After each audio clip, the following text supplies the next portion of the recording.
السلام علیکم، welcome to Shah group educational channel. This is Zakaria Sheikh. امید کرتا ہوں بچوں آپ سب خیر و عافیت سے ہوں گے. جیسے کہ آپ سب کے علم میں ہے کہ کلاس 9 کی اسلامیات ہم پڑھ رہے ہیں. اور آج کا بیٹا ہمارا جو ٹاپک ہے وہ انتہائی اہم ٹاپک ہے بورڈ کے حوالے سے. ٹاپک ہے جہاد کی اہمیت اور افادیت. سب سے پہلے دیکھ لیتے ہیں کہ آج کی کلاس میں ہم کیا کیا پڑھنے والے ہیں، کون کون سے سوالات کے جوابات آپ کو آج دیے جائیں گے. سب سے پہلے جہاد کا معنی اور مفہوم، اس کے بعد جہاد کی فضیلت اور اہمیت، اس کے بعد جہاد کی قسمیں. انشاءاللہ یہ 3 ٹاپکس آپ کو پڑھائے جائیں گے. اس کے بعد کچھ اہم ایم سی کیوز آپ کے ساتھ شیئر کیے جائیں گے. سیکشن بی کے کچھ اہم سوالات بھی ہیں ہمارے پاس. جیسے سوال نمبر 1، جہاد کا معنی اور مفہوم کیا ہے؟ اس کا جواب آپ کو دیا جائے گا. جہاد کی فضیلت اور اہمیت کو مختصراً بیان کیا جائے گا. منکرات کسے کہتے ہیں؟ اس کا جواب بھی بیٹا آپ کو دیا جائے گا. ساتھ ہی ساتھ سیکشن سی، چونکہ بورڈ کے پوائنٹ آف ویو سے ہم آگے بڑھیں گے تو بیانیہ سوالات کے جوابات بھی آپ کے ساتھ انشاءاللہ شیئر کیے جائیں گے. پہلا سوال ہے جہاد کی فضیلت اور اہمیت. دوسرا سوال ہے جہاد کی قسمیں. اور تیسرا سوال ہے جہاد بالسیف کی فرضیت کے اسباب. انشاءاللہ ان تمام سوالات کے جوابات آپ کو آج کی کلاس میں دیے جائیں گے. آئیے تو شروع کرتے ہیں آج کا لیکچر. جہاد کا معنی، مفہوم تا جہاد کی فرضیت کے اسباب.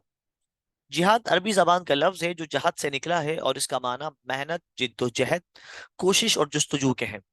شریعت مطہرہ میں اللہ کی رضا کے لیے ہر وہ کوشش جو اللہ کی دین کی سربلندی اور حفاظت کے لیے ہو، اس کے علاوہ ہر وہ کوشش جو معاشرے کی اصلاح کے خاطر نیکی اور بھلائی کو رائج کرنے کے لیے اور برائیوں کے خاتمے کے لیے ہو، وہ جہاد کہلاتی ہے.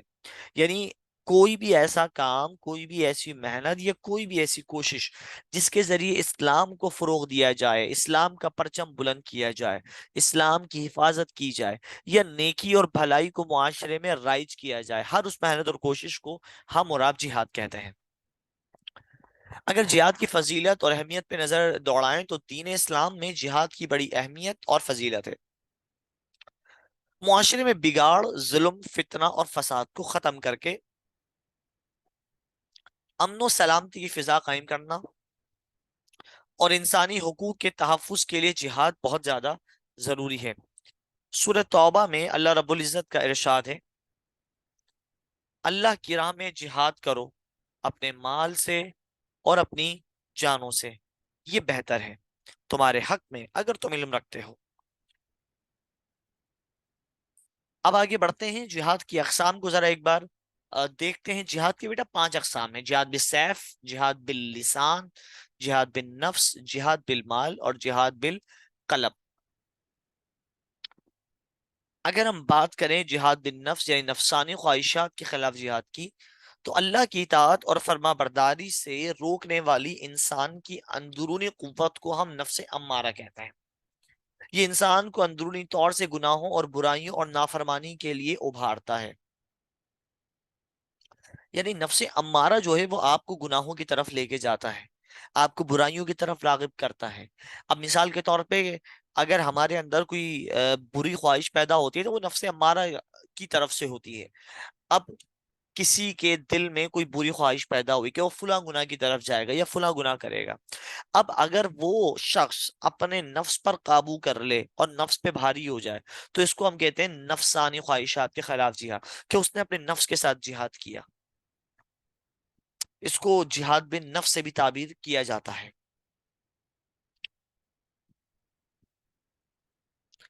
جیسے کہ بقول شاعر ہے کہ فریب نفس امارہ نہ سمجھا عمر بھر قاسم، جسے تو دوست کہتا تھا وہ دشمن تھا تیری جان کا.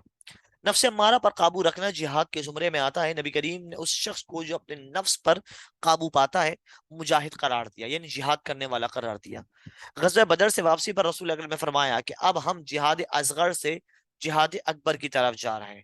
صحابہ نے فرمایا یا رسول اللہ جہاد اکبر کیا ہے؟ فرمایا اپنے نفس کے خلاف جہاد کرنا. گویا نبی کریم کی حدیث مبارکہ کے مطابق جہاد بالنفس کو جہاد اکبر سے بھی تعبیر کیا جاتا ہے۔ مجھے امید ہے جہاد بن نفس آپ کو بآسانی سمجھ آ چکا ہوگا۔ اگر مختصر 2 لائنوں میں کہنا چاہوں تو یہ کہہ سکتا ہوں کہ انسان جب اپنے نفس کے خلاف لڑائی کرے گا، اپنے نفس کو ہرانے کی کوشش کرے گا، تو وہ جہاد بن نفس کرے گا۔ دوسرا ہے منکرات کو ختم کرنے کے لیے جہاد۔ جب کسی معاشرے میں انفرادی برائیاں عام ہو جائیں تو وہ آگے چل کر اجتماعی شر کی صورت اختیار کر لیتی ہیں۔ ان برائیوں کو اسلام نے منکرات کا نام دیا۔ ایسے تمام اعمال جو معاشرے میں بگاڑ کا سبب بنے، اسلام اسے مٹانے کا حکم دیتا ہے، اور ان معاشرتی منکرات میں ظلم اور زیادتی، چوری، لوٹ مار، لسانی اور قومی امتیاز، جھوٹی گواہی، رشوت، ملاوٹ، نام تول میں کمی، فاسد رسومات، حق تلفی وغیرہ شامل ہیں۔ اسلامی معاشرے کے ہر فرد کی یہ ذمہ داری ہے کہ وہ خود بھی منکرات سے بچے اور دوسروں کو بھی بچانے کی کوشش کرے۔ قرآن مجید میں منکرات کو ختم کرنے کے لیے مختلف طریقے بیان کیے گئے ہیں، جن میں امر بالمعروف و نہی عن المنکر، دعوت و ابلاغ، کہیں تو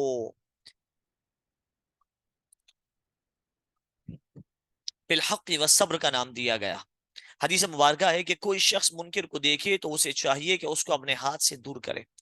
اگر ہاتھ سے دور نہیں کر سکتا تو زبان سے، اگر زبان سے نہیں کر سکتا تو اپنے دل ہی میں اس کو برا سمجھے۔ علماء کے نزدیک منکرات کو قوت سے مٹانا حکومت کی ذمہ داری ہے، زبان و قلم سے مٹانا علماء کی، اور مومن کو چاہیے کہ خود بھی حق بات پر قائم رہے اور دوسروں کو بھی حق بات پر قائم رہنے کی تلقین کرے۔ اس عمل کو افضل جہاد کہا گیا۔ منکرات سے بیٹا وہ چیزیں مراد ہے جو شریعت مطہرہ کا حکم نہیں ہے۔ مثال کے طور پہ ہمارے معاشرے میں کچھ ایسی چیزیں رائج ہیں جو کہ شریعت مطہرہ کا حکم نہیں ہے، شریعت نے ہمیں ان کاموں کا حکم نہیں دیا، مگر ہمارے معاشرے میں وہ شریعت کی طرح فالو کیا جاتا ہے، لوگ اسلامی احکامات کی طرح اس کو مانتے ہیں۔ وہ منکرات ہیں، وہ شریعت کی بتائی ہوئی چیزیں نہیں ہیں۔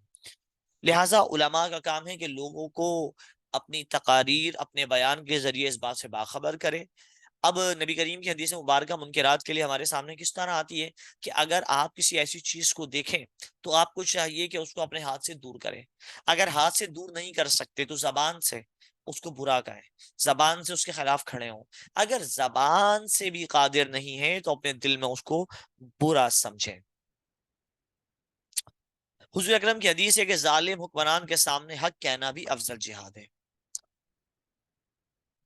اگلی جہاد، جہاد بالسیف، جس کو مسلح جہاد یعنی قتال۔ اگر کوئی دشمن ملک اسلامی ملک پر حملہ کر دے تو اس ملک پر اپنے شہریوں کی جان اور مال، دین اور عزت اور آبرو کی حفاظت کے لیے جہاد قتال فرض ہو جاتا ہے۔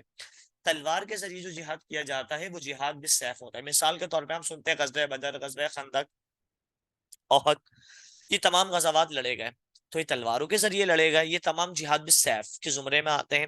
آج کے زمانے میں اگر اسلحے کے ذریعے جہاد ہوگا تو اس کو بھی ہم جہاد بالسیف کے زمرے میں لے کر آئیں گے۔ مسلح جہاد فرض کی ہوا ذرا ملاحظہ فرما لیجیے۔ ریاست مدینہ کی بنیاد ڈلتے ہی اس نئی ریاست کو ختم کرنے کے لیے کفار مکہ کا غیظ و غضب بڑھ گیا اور اسلامی ریاست کے وجود کو خطرہ لاحق ہو گیا، تو اللہ نے مسلمانوں کو کفار سے مسلح جہاد کرنے کی دعوت دی۔ جب تک اسلامی ریاست کا فوجی نظام نہیں تھا اس وقت ہر بالغ اور عاقل مرد پر قتال یعنی جہاد بالسیف فرض عین تھا۔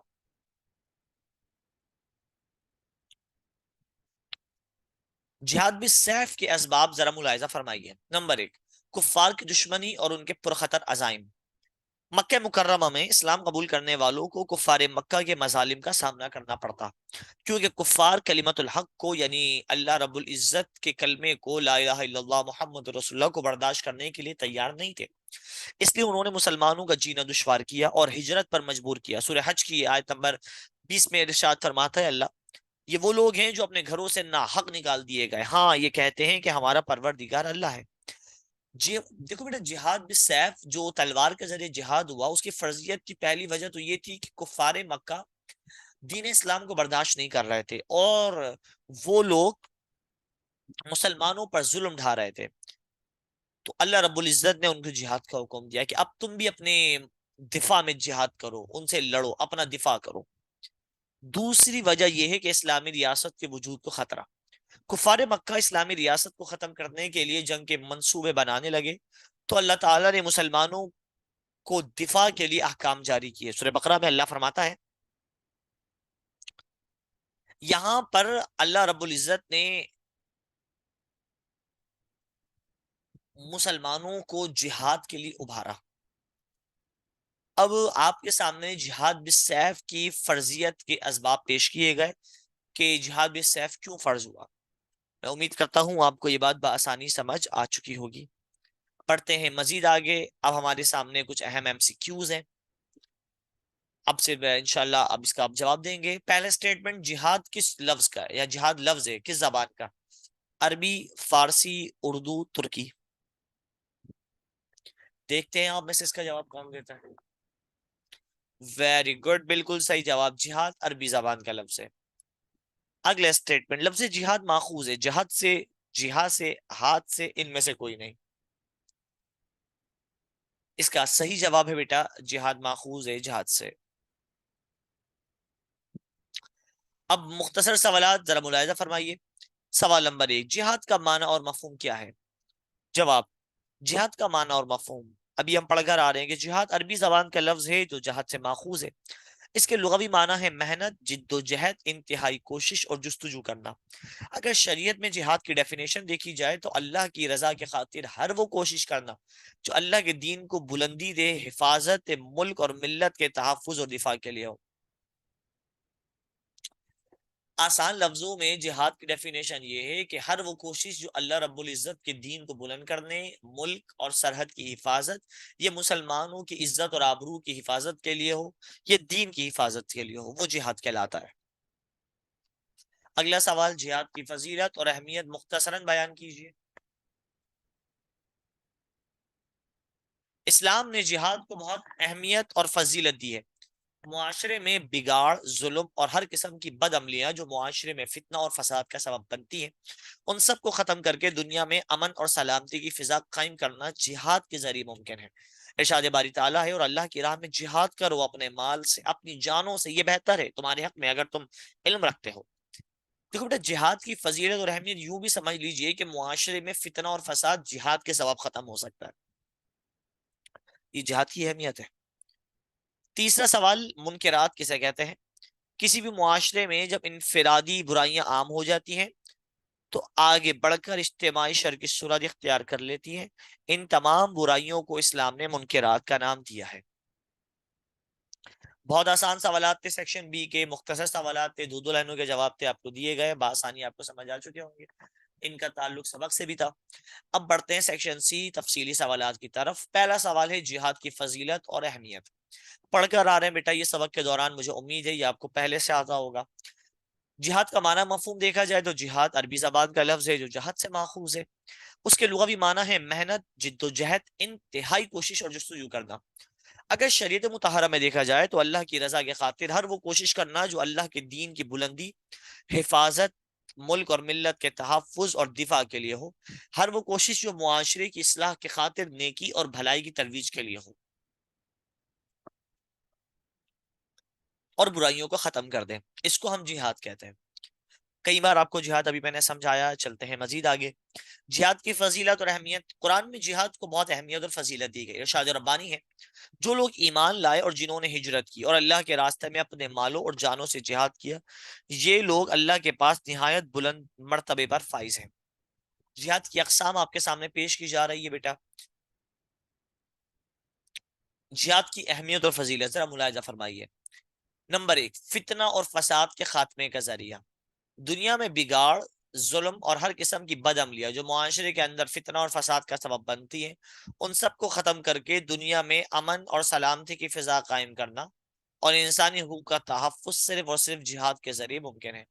سورہ توبہ کی آیت نمبر 12 میں ارشاد باری تعالیٰ ہے، اور اللہ کی راہ میں جہاد کرو اپنے مال سے اور اپنی جانوں سے، یہ بہتر ہے تمہارے حق میں اگر تم علم رکھتے ہو.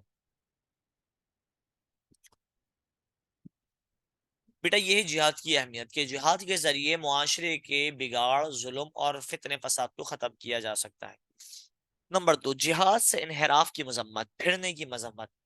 رسول اکرم نے جہاد سے منہ موڑنے والوں کی مذمت فرمائی. آپ نے فرمایا، جو شخص اس حال میں ہے کہ قوت ہو کر اس نے اپنی زندگی میں عملی طور پر نہ جہاد کیا اور نہ جہاد کی خواہش کی، تو اس نے نفاق کے ایک درجے پر وفات پائی۔ جہاد نہ کرنے والوں کے لیے نبی کریم کی یہ وعید ہمارے سامنے آتی ہے کہ جو جہاد پر قادر بھی ہے اور پھر بھی جہاد نہیں کرتا، یہ جہاد کی خواہش نہیں کرتا، تو گویا وہ نفاق کے درجے پر وفات پاتا ہے۔ آئیے جہاد کی ترغیب دیکھیے۔ اللہ نے قرآن مجید میں جگہ جگہ مسلمانوں کو ظلم کے خلاف جہاد میں حصہ لینے کی ترغیب دی۔ اللہ کا ارشاد ہے، اے ایمان والو کہو تو میں تمہیں ایسی تجارت بتلا دوں جو تم کو دردناک عذاب سے نجات دلا دے۔ اللہ اور اس کے رسول پر ایمان لاؤ، اپنی جان اور مال سے اللہ کی راہ میں جہاد کرو، یہ تمہارے لیے بہتر ہے اگر تم جانتے ہو۔ وہیں سورہ صف کی آیت نمبر 2 میں اللہ فرماتا ہے، بے شک اللہ پسند کرتا ہے ان لوگوں کو جو لڑتے ہیں اس کی راہ میں قطار باندھ کر، یعنی صف باندھ کر، گویا وہ سیسا پلائی ہوئی دیوار ہے۔ یہ تھی بیٹا جہاد کی اہمیت، فضیلت اور جہاد کی ترغیب، کہ اللہ رب العزت قرآن میں کہہ رہا ہے کہ یہ ایک ایسی تجارت ہے، جہاد ایک ایسی تجارت ہے جو تمہیں دردناک عذاب سے بچا لے گی۔ جہاد کی اہمیت بھی آپ کے سامنے رکھی گئی، جہاد کی فضیلت بھی آپ کے سامنے رکھی گئی، امید ہے بآسانی سمجھ آ چکی ہوگی۔ دائمی زندگی کی بشارت بھی ہے جہاد کے ذریعے، کس طرح ذرا دیکھیے۔ دائمی زندگی کی بشارت کہتے ہیں کہ ہمیشہ کی بشارت، ہمیشہ کی خوشخبری۔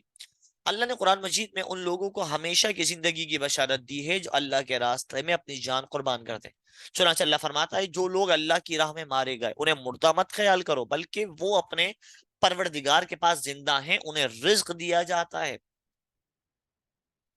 مجھے امید ہے یہ چاروں باتیں آپ کو بآسانی سمجھ آ چکی ہوں گی۔ جہاد کی اہمیت اور فضیلت کے بارے میں اگر یہ سوال آتا ہے تو آپ جو جواب آپ کے سامنے پیش کیا گیا، آپ اسی طریقے سے بیٹا تحریر کریں گے۔ آئیے اگلا سوال، جہاد کی قسمیں جو کہ ہم پہلے بھی پڑھ کر آ چکے ہیں، ایک بار مزید ملاحظہ فرما لیجیے۔ جہاد کے معنی اور مفہوم۔ جہاد کا لفظ جہاد سے نکلا ہے، جس کا لغوی معنی کوشش کے، دین یا شریعت کی اصطلاح میں اس سے مراد وہ کوشش جو دین کی حفاظت اور فروغ کے لیے کی جائے۔ اسلام میں جہاد کے واضح اصول اور ضوابط ہیں۔ جہاد کا مقصد مظلوم مسلمانوں کی امداد کرنا، اشاعت اسلام کے راستے کی رکاوٹوں کو دور کرنا اور رضا الہی کا حصول ہے۔ پہلی قسم نفسانی خواہشات کے خلاف جہاد ہے بیٹا، جو کہ ہم پڑھ کر آ رہے ہیں ابھی۔ انسان کو اللہ کی اطاعت اور عبادت سے جو اندرونی قوت روکتی ہے وہ اس کا نفس امارہ ہے، جو انسان کو برائیوں اور نافرمانیوں سے ابھارتا ہے، جن میں خود پسندی، بغض، غیبت، جھوٹ، بد کلامی، دیگر نفسانی خواہشات کا مسلط ہونا، جو انسان کے اعمال کو اور کردار کو بگاڑ کر رکھتے ہیں۔ ان تمام اعمال پر قابو پانا جہاد کے زمرے میں آتا ہے۔ قرآن میں اللہ فرماتا ہے، اور جو اپنے رب کے سامنے کھڑے ہونے سے ڈرتا ہے اور اپنے نفس یعنی خواہشات سے خود کو رو کے رکھا تو اس کے لیے ہمیشہ رہنے والی جگہ جنت ہے۔ رسول اکرم نے فرمایا، مجاہد وہ ہے جو اپنے نفس کے ساتھ جہاد کرے۔ تو جہاد کی پہلی قسموں میں پہلی قسم ہو گئی نفسانی خواہشات کے خلاف جہاد۔ بعض روایات میں نفس کے ساتھ جہاد کو جہاد اکبر کہا گیا، جو کہ ابھی آپ کو بتا بھی دیا گیا ہے۔ اگلی منکرات کے لیے جہاد۔ اجتماعی برائیوں کو اسلام نے منکرات کا نام دیا۔ ان معاشرتی منکرات میں ظلم، زیادتی، چوری، لوٹ مار، لسانی قومی امتیازات کی بنیاد پر رویے، جھوٹی گواہی، زیادتی، رشوت، ملاوٹ، ناپ تول میں کمی، کھوٹ، فاسد رسومات، حق تلفی وغیرہ شامل ہیں۔ منکرات کو ختم کرنے کے لیے کہیں قرآن مجید میں امر بالمعروف و نہی عن المنکر، کہیں دعوت اور ابلاغ، کہیں حضور اکرم علیہ السلام کی حدیث مبارک ہے کہ تم میں سے کوئی شخص منکر دیکھے تو اسے چاہیے کہ اس کو اپنے ہاتھ سے دور کرے، اگر ہاتھ سے دور نہیں کر سکتا تو زبان سے، اگر زبان سے نہیں کر سکتا تو اپنے دل ہی میں اس کو برا سمجھے۔ یہ بیٹا جہاد کی دوسری قسم ہو گئی کہ منکرات کے خلاف جہاد۔ منکرات کو قوت اور طاقت سے مٹانا حکومت کی ذمہ داری ہے، زبان اور قلم سے علماء کی اور اہل قلم کی اور امت مسلمہ کے ہر فرد کی کہ برائی کو سمجھے اور اس سے اجتناب کرے۔ حضور اکرم نے فرمایا، ظالم حکمران کے سامنے حق کہنا افضل جہاد ہے۔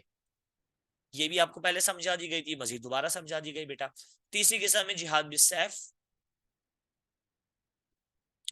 اگر کوئی دشمن قوت کسی اسلامی ملک پر حملہ کر دے تو اس ملک پر اپنے سرحدوں اور شہریوں کے دین، ایمان، جان اور مال، عزت اور آبرو کی حفاظت کے لیے قتال فرض ہو جاتا ہے۔ ریاست مدینہ کے قیام کے بعد اسلام دشمن طاقتوں کا غیظ و غضب بہت زیادہ بڑھ گیا اور وہ اس نئی ریاست کو صفحہ ہستی سے مٹانے کے لیے سرگرم ہو گئے، تو اللہ نے مسلمانوں کو دفاع کے لیے مسلح جہاد کی اجازت دے دی۔ جیسے کہ ابھی آپ کو میں نے بتایا کہ جہاد بالسیف سے مراد اسلحے کے ذریعے جہاد، کیونکہ اسلامی ریاست کے وجود کو خطرہ تھا، مسلمانوں کو قتل کیا جا رہا تھا، مارا جا رہا تھا، تو اللہ رب العزت نے دفاع کے لیے جہاد کی اجازت فرمائی۔ اگلا سوال بیٹا، جہاد بالسیف کی فرضیت کے اسباب، یہ بھی آپ کو لیکچر کے دوران پڑھا دیا گیا ہے، دوبارہ ایک بار ملاحظہ فرما لیجئے۔ چند وجوہات تھی جن کی وجہ سے جہاد بالسیف کو فرض کیا گیا۔ پہلی وجہ، کفار کی دشمنی اور ان کے پرخطر عزائم۔ مکہ مکرمہ میں اسلام قبول کرنے والوں پر دشمنان اسلام کا ظلم پڑتا گیا، جس کی بنیادی سبب کلمت الحق یعنی لا الہ الا اللہ محمد رسول اللہ تھا۔ اس کلمے کو کفار برداشت کرنے کے لیے تیار نہیں تھے، چنانچہ مکے میں مسلمانوں پر زمین تنگ کر دی گئی اور انہیں مدینے کی طرف ہجرت کرنے پر مجبور کیا گیا۔ اللہ فرماتا ہے یہ وہ لوگ ہیں کہ اپنے گھروں سے ناحق نکال دیے گئے، ہاں یہ کہتے ہیں کہ ہمارا پروردگار اللہ ہے۔ بیٹا جہاد بالسیف کے فرض ہونے کی جو پہلی وجہ تھی وہ یہ تھی کہ کفار اپنی دشمنی میں حد سے زیادہ آگے بڑھ گئے تھے، مسلمانوں کو قتل کیا جا رہا تھا، اور وہیں کافر بڑے خطرناک عزائم تیار کر رہے تھے مسلمانوں کے لیے، اسلامی ریاست کے لیے، لہٰذا جہاد بالسیف کو فرض کیا گیا۔ دوسری وجہ، اسلامی ریاست کے وجود کو خطرہ تھا۔ رسول اکرم نے کلمت الحق پر ریاست مدینہ کی بنیاد ڈالی تو کفار کو یہ اندیشہ بڑھ گیا کہ اسلام کی طاقت ان کے لیے ایک مستقل خطرہ بن جائے گی، تو ان کی نیندیں اڑ گئیں اور وہ اس اسلامی ریاست کو ختم کرنے کے لیے منصوبے بنانے لگے۔ تو یہ احکام جاری ہو گئے، جو لوگ، ترجمہ ہے کہ جو لوگ تم سے لڑتے ہیں تم بھی اللہ کی راہ میں ان سے لڑو، مگر زیادتی نہ کرنا کہ اللہ زیادتی کرنے والوں کو پسند نہیں کرتا۔ جہاد کرو جہاں ناگزیر ہو، اور اس حد تک کرو جتنی اس کی ضرورت ہو۔ یہ تھی بیٹا جہاد کی فرضیت کے اسباب جو کہ آپ کو میں نے سمجھایا۔ میں امید کرتا ہوں آپ کو یہ تمام باتیں بآسانی سمجھ آ چکی ہوگی۔ آج کی کلاس میں آپ کو جہاد کی مکمل ڈیٹیل دی گئی، جہاد کی تاریخ، جہاد کی اقسام، جہاد کی فرضیت، جہاد بالسیف کی فرضیت کے اسباب، سب کچھ آپ کو تفصیل سے بتایا گیا۔ میں امید کرتا ہوں آپ کو یہ تمام باتیں بآسانی سمجھ آ چکی ہوں گی۔ یہیں آ کر ہمارا لیکچر اپنے اختتام کو پہنچا۔ سر زکریا کو اجازت دیجیے، ملیں گے انشاءاللہ اگلی کلاس میں۔ اپنا بہت سارا خیال رکھیے گا۔ السلام علیکم ورحمۃ اللہ۔